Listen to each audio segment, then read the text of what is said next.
tudo positivo?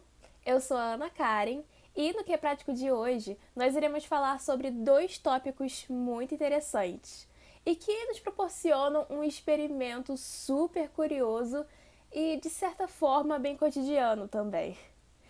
Ou vai me dizer que você nunca se questionou o porquê da água e do óleo não se misturarem? Bom, se você nunca se questionou sobre isso ou quer aprofundar mais os seus conhecimentos, te convido a se juntar a mim para fazer uma experiência simples que só consiste em dois conceitos: a solubilidade e a densidade. Vamos fazer nossa própria torre de líquidos com substâncias e materiais que temos em casa. Então, bora primeiro entender o que são esses dois conceitos?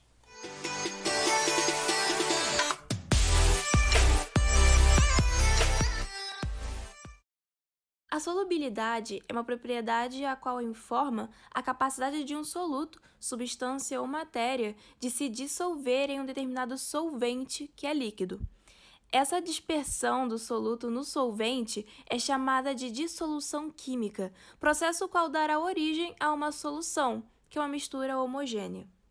Quando falamos de solubilidade, também devemos pensar no coeficiente de solubilidade. Cada soluto terá seu próprio, tendo um limite máximo de soluto para qual solvente se misturar. Esse coeficiente pode variar de acordo com fatores externos onde seja realizada a dissolução. E dependendo da concentração de soluto presente, a solução será classificada em diversos outros tipos. Esse tópico vocês podem entender melhor no vídeo de cristais caseiros aqui do canal. O link estará na descrição ou aqui nos cards. Uma mistura homogênea é aquela que, quando misturado o soluto com o solvente, só é observado uma fase, sem uma separação entre as substâncias, caracterizando-as como solúveis entre si.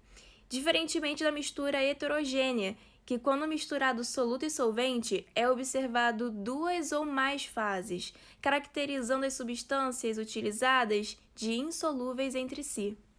Entretanto, o que dirá qual substância se dissolve ou não em um solvente? Então, esse é o papel da polaridade do soluto e do solvente. Polaridade consiste na estrutura e posição com que as cargas elétricas positivas e negativas de uma molécula ou ligação química estão dispostas. Ademais, substâncias com polaridade semelhante possuem uma maior facilidade para interagir entre si. Logo, solutos com caráter polar se dissolvem com maior facilidade em solventes polares, assim como solutos apolares se dissolvem mais facilmente em solventes apolares. Substâncias polares são aquelas que terão suas cargas elétricas distribuídas de forma assimétrica pela molécula, possuindo um diferencial eletronegativo entre seus átomos, fazendo com que ele crie polos positivo e negativo na molécula e forme uma ligação dipolo eletrostática. Um bom exemplo é a água. Substâncias apolares são aquelas que terão suas cargas elétricas distribuídas de forma simétrica pela molécula, não possuindo um diferencial eletronegativo entre seus átomos, fazendo com que ele não crie polos na molécula e compartilhe seus elétrons na ligação covalente. Um bom exemplo é o óleo. Todavia, também existe uma terceira subdivisão quando o assunto é polaridade, que são as substâncias anfifílicas. Isso quer dizer que elas não possuem apenas uma dessas polaridades na sua estrutura, mas sim as duas, possuindo tanto uma região polar, hidrofílica, quanto apolar, hidrofóbica. É de acordo com a polaridade de outros compostos que será determinado em qual dessas duas regiões eles deverão ser ligados nesse composto anfifílico. Um exemplo de substância anfifílica é o próprio detergente. Agora que já entendemos como funciona a solubilidade das substâncias, vamos entender por que a densidade é um tópico fundamental para o nosso experimento também. A densidade é uma grandeza bem específica de cada matéria, que determina a relação de sua massa e volume em uma determinada temperatura e pressão. Isso também está diretamente relacionado ao quão concentrado um líquido está, tendo variação dessa propriedade por conta de quanto soluto estiver dissolvido na solução, por exemplo. Quanto mais pesada for a substância, mais densa ela será, e quanto mais volumosa, menos densa ela será. A temperatura e a pressão influenciam diretamente no volume do material, pois quando ambas aumentam, elas provocam a agitação das moléculas, fazendo com que as mesmas se dilatem, dando um volume maior. Essa relação se dá pela fórmula densidade igual a massa sobre volume, e a unidade mais utilizada para representar essa grandeza é de grama por centímetro cúbico, mesmo que pelo Sistema Internacional de Unidades, a unidade de densidade seja de quilograma por metro cúbico. É pela densidade que podemos reparar nas soluções quais os líquidos mais pesados ou leves. Lembra daquelas brincadeiras que, quando éramos criança, a gente pegava vários objetos e colocava em um recipiente com água e observava se boiava ou afundava? Então, a explicação para isso é a densidade. A torre de líquidos segue o mesmo princípio, só que utilizamos líquidos. Em soluções homogêneas, não é possível fazer essa observação, visto que soluto e solvente irão se misturar e viram um líquido de uma fase só.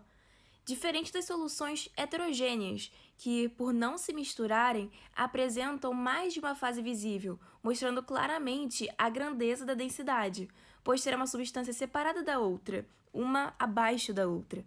A água possui uma densidade de 1 kg por metro cúbico, enquanto o óleo possui uma densidade por volta de 0,890 kg por metro cúbico.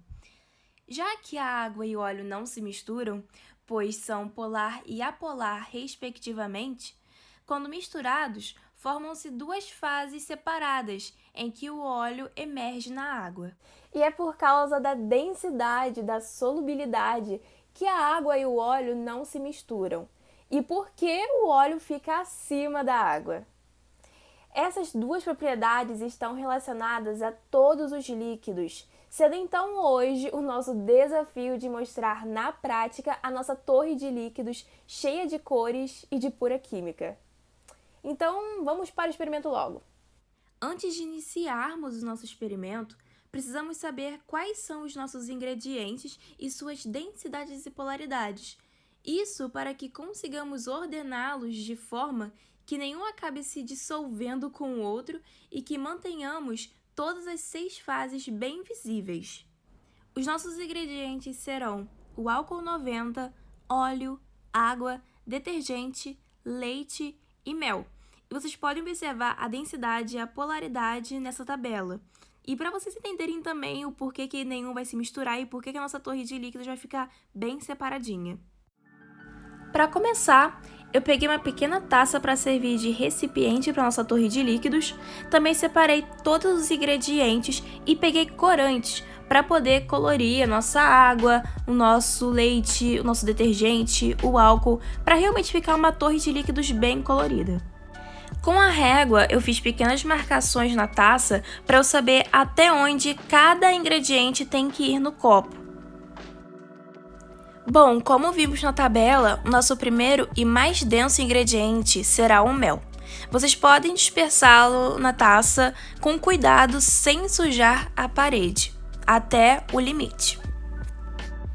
O nosso próximo ingrediente é o leite. E para você não sujar ou não fazer alguma confusão, você pode pegar um canudo ou até mesmo um hashi para auxiliar a passagem do líquido para o copo, né? Vai facilitar bastante. Mesmo que tenha elementos mais densos que os outros, umas apolares e outras polares, é importante que você faça essa transferência de líquidos com cuidado, porque independente das diferenças, eles podem se misturar um pouco e a sua torre de líquidos não ficar separadinha com as fases tão certinha. Agora o nosso próximo líquido será o detergente. Sempre utilizando o canudo ou palitinho, o que for melhor para vocês, mas sempre tenham cuidado na transferência, ok? E se por acaso sujar na parede, vocês podem pegar um papel e limpar com cuidado a parte que sujou, ok?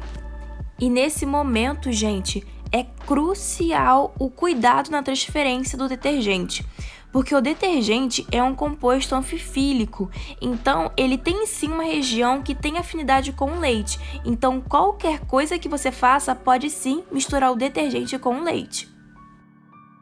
Agora é o momento de transferir a água. Eu comecei transferindo com uma seringa porque ela transfere em poucas quantidades. E pelo mesmo problema com o detergente e o leite, a gente vai ter agora com a água. Por o detergente ter essa região polar, é muito fácil, por qualquer movimento, você acabar misturando a água e o detergente. Então eu preferi fazer uma pequena camada de água utilizando a seringa, porque eu tenho mais firmeza, e depois utilizando um hashi para realmente ser mais fácil a transferência e mais rápida no caso. Também é importante reforçar, gente, para toda vez que vocês fazerem essa transferência com o canudo hashi, de vocês sempre apoiarem na parede da taça, porque dessa forma a transferência será correta. Agora chegou o momento de colocar o nosso querido óleo e realmente fazer aquela comparação de sempre de água versus óleo.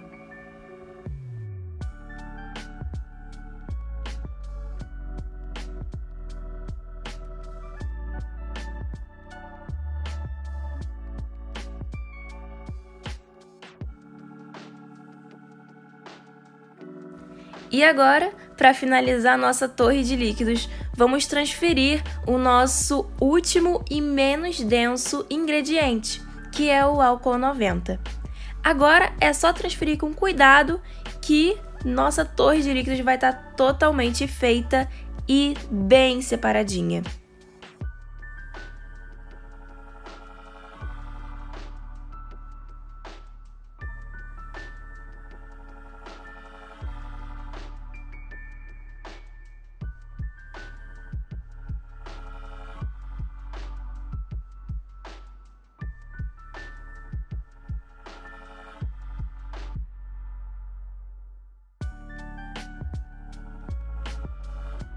Bom, pessoal, esse foi o nosso Que é Prático de hoje. Espero que vocês tenham gostado bastante e eu espero também que vocês façam em casa esse mesmo experimento e compartilhem marcando a gente nas redes sociais. Até a próxima!